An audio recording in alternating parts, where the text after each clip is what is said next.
इस बीच telecom regulator TRAI spam calls और मैसेज को रोकने के लिए और कदम उठाने पर विचार कर रहा है। इसके तहत पर्सनल नंबर से किए जाने वाले स्पैम कॉल और मैसेज के लिए दंडात्मक शुल्क लगाने का प्रस्ताव रखा गया है।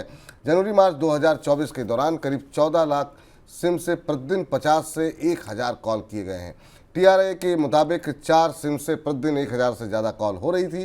ट्राई का यह भी मानना है कि ये स्पैम कॉल करने वाले जो कि कमर्शियल कॉलिंग के लिए ट्राई के नियमों का उल्लंघन करके प्राइवेट सिम का इस्तेमाल कर रहे थे। तमाम प्रयास किए गए लंबे समय से, लेकिन अभी तक इस पूरे मामले पर रोक लग नहीं पाई है। एक्शन लगातार हो रहे हैं। क्या उम्मीद करें कब तक इनके ऊपर जो है सख्ती हो पाएगी? आपको ध्यान होगा कल भी खबर में हम लोगों ने डिस्कस किया था, तो ये कहा था कि भाई कागज पे लिखा कानून है, इसको जमीन पर जब उतर आए तब जानिए। और आपको याद होगा जब आखिरी शो हम लोगों ने किया था इस तरीके का, तब भी मैंने आपसे कहा था कि ठीक है, अगर कॉमर्शियल कॉल के लिए आप कोई नया नंबर लेकर आ जाएंगे तब तो बात अलग है, लेकिन जो पर्सनल नंबर से लोग कॉमर्शियल कॉल कर रहे हैं उनका क्या करेंगे? और आज वही बात सामने आ गई।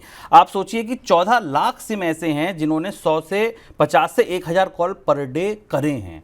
एक आम इंसान तो 1000 लोगों को पूरे दिन में कैसे कॉल कर सकता है? ये सिंपल सी बात है, ऑटोमेट है, मशीन के द्वारा है, कंप्यूटर के द्वारा है, तभी ये कॉल संभव है। दूसरी तरफ आप देखिए तो करीब ऐसे 4 लाख सिम पाए गए हैं जो 50 से ज़्यादा SMS रोज कर रहे हैं। व्हाट्सएप है, टेलीग्राम है, फेसबुक है, इतने सारे ऑप्शंस होने के बाद भी अगर कोई ऐसे लोग हैं, 4 लाख सिम ऐसे हैं जो 50 मैसेज से ज़्यादा पर डे कर रहे हैं, तो समझने की बात है कि एक ये अंधा कोना है, ये अंधेरे का कोना है जहां पर अभी ट्राई को और सख्ती करनी होगी कि लोग पर्सनल नंबर को ही अगर कॉमर्शियल यूज में लगा देते हैं। समझने की जरूरत यह है, समझने की बात यह है कि अगर इन पर इनको ब्लॉक कर दिया गया, मान लीजिए 60,000 सिम ब्लॉक कर दिए गए, लेकिन नए सिम आए ऐसे, तो उन पर दंडात्मक कार्रवाई कैसे की जाएगी? जब तक यहां ये तय नहीं होगा तब तक मुझे लगता है कि इस तरीके की स्थिति खराब हो जाएगी। इसका हालांकि दूसरा पक्ष भी है। एक दूसरा पक्ष क्या है? अगर आप एक आम उपभोक्ता के हिसाब से सोचिए, अगर आप आम एक छोटे ट्रेडर के हिसाब से सोचिए, अगर कोई छोटी सी लोकल इकोनॉमी में अपना कोई काम करता है और उसकी जानकारी वो लोगों तक SMS से पहुंचाता है, तो उसके लिए ये मुश्किल होगा कि जिस तरीके की कंप्लायंस कॉस्ट या जिस तरीके की white level marketing, white level listing आप कंटेंट की करवाना चाहते हैं, बड़ी कंपनियां तो ये कर लेंगी, बैंक कर लेंगे, BFSI कर लेगी, बड़े बड़े जो दूसरी कंपनियां वो कर लेंगी, लेकिन छोटा ट्रेडर इसको कैसे करेगा? एक इसका भी जवाब ट्राई को ढूंढना होगा। मतलब आसान नहीं है, मतलब कुल मिला जुला करके ये मान के चलेंगे। बाजार नियामक सेबी ने निवेशकों को ऐसी SME कंपनियों के शेयरों से दूर रहने की सलाह दी है जो अपने परिचालन की झूठी तस्वीर पेश करके शेयर मूल्य में हेरफेर करती है। सेबी ने कहा है कि उसे ऐसा पता चला है कि लिस्टिंग के बाद कुछ SME कंपनियां और उनके प्रमोटर्स ऐसी घोषणाएं कर रहे हैं जिससे उनके परिचालन की सकारात्मक छवि बनती है और निवेशक शेयर खरीदने के लिए आकर्षित होते हैं। और इसका सबसे बड़ा और ताज़ा उदाहरण रिसोर्सफुल ऑटोमोबाइल से जुड़ा हुआ है। 12 करोड़ के IPO पर 4800 करोड़ रुपए की बोली मिलने के बाद चर्चा में आई रिसोर्सफुल ऑटोमोबाइल के शेयरों की लिस्टिंग आज एकदम फ्लैट हुई। 117 रुपए पर लिस्ट होने के बाद शेयर 5% लोअर सर्किट के साथ 111 रुपये 15 पैसे पर आ गया।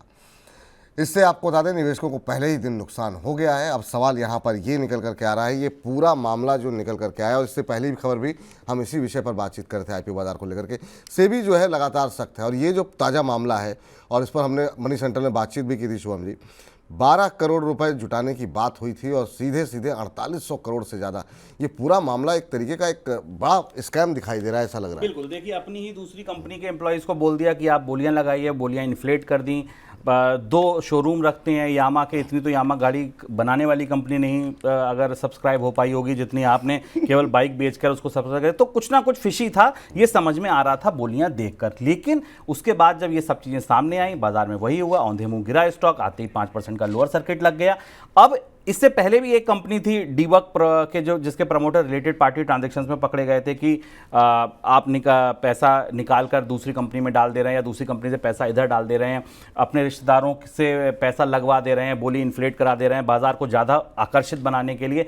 तो ये समझने की ज़रूरत है कि इस तरीके की गतिविधियों से जो आम निवेशक है उनका भरोसा तो डोलता ही है, दूसरा नियामक पर, बाजार पर भी एक बड़ा प्रश्न चिन्ह खड़ा होता है कि अगर ये सब कुछ हो रहा है बाजार में तो इसको रोका कैसे जाए। सेबी ने अब यही यही कहा है कि ये चीज़ें जो हैं इसको इस पर रोक लगाई जाएगी और इस पर रोक लगाने के लिए सेबी अब ये जो पूरी पंप एंड प्राइस प्रैक्टिस है इसको रोकने पर विचार करेगी। इस पर कदम आगे आने वाले दिनों में आप उठाते देख सकते हैं। किसी स्टॉक की लिमिट तय कर दी जाएगी कि इससे ज़्यादा उस पर, हालांकि अभी भी सर्किट है, 5% पे ही सर्किट है, जबकि होता तो यह है कि अगर नॉर्मल मेन बोर्ड आईपीओ है तो वो उस दिन किसी भी स्थिति तक जा सकता है। एसएमई आईपीओ पर ये सर्किट की लिमिट लगाई गई है। आप आने वाले दिनों में और कसे हुए और ज़्यादा टाइट यहाँ पर रेगुलेशन आते देख सकते हैं। एसएमई आईपीओ को बढ़ावा देने के लिए शुरुआत में निश्चित तौर पर जो रेगुलेशंस थे उनमें थोड़ी ढील दी गई थी, लेकिन अब जिस तरीके की गतिविधियां यहाँ दिख रही हैं उसको देखते हुए लग रहा है कि सेबी आने वाले दिनों में इस पर सख्ती कर सकती है। ये मान के चले कि अब आने वाले दिनों में हो सकता है कि रेगुलेशन काफ़ी हद तक मेन बोर्ड की तरह ही स्थिति होती, क्योंकि लोगों ने बहुत ज़्यादा मिसयूज़ हो रहा है। तो मुझे लगता है कि यहाँ पर मेन बोर्ड आईपीओ जैसे ही कुछ नियम आएंगे, कायदे आएंगे, कानून आएंगे और उसके बाद प्रमोटर्स की जिम्मेदारी तय कर दी जाएगी कि ठीक है आप अगर ला रहे हैं और अगर कहीं कुछ गफलत पाई जाती है आगे तो कंपनी पर इसका, या मर्चेंट बैंकर वाली जो खबर अभी हमने डिस्कस की, मर्चेंट बैंकर पर इसकी जवाबदेही तय कर दी जाएगी। और आप सभी दर्शकों को एक बार बता दें कि लगातार हम वाह के आईपीओ के सेगमेंट में हम आपको लगातार अलर्ट कर रहे हैं कि सेबी माफ़ कीजिएगा एसएमई आईपीओ को लेकर के थोड़ा आप अलर्ट होकर पैसे लगाइए। बहुत लोग बहुत ज़्यादा उत्साह में अपनी पूंजी लगा रहे हैं, लेकिन वहाँ पे ट्रैप होने की संभावना है। जब तक आप पूरी तरीके से या तो डीआरएसपी ठीक से पढ़ें या फिर किसी अच्छे एक्सपर्ट्स की राय लें और उसके बाद ही कोई निर्णय लें कि आपको पैसे लगाने हैं कि नहीं लगाने। बहुत सारे ऐसे आईपीओज हैं जहाँ पर हम देखते हैं कि आपको शेयर अलॉट हो गए, लेकिन जब आप बेचने जाते हैं तो वॉल्यूम जो है वहाँ पर नहीं देखने को मिल रहा है। ये तमाम शिकायतें एसएमई क्षेत्र से निकल के आ रही हैं और ज़्यादा सख्ती होने वाली है, तो अलर्ट होकर के अपना निवेश की रणनीति बनाएं। और बाकी और कुछ सलाह चाहिए तो वाह के आईपीओ है सेगमेंट के साथ जुड़े रहिए।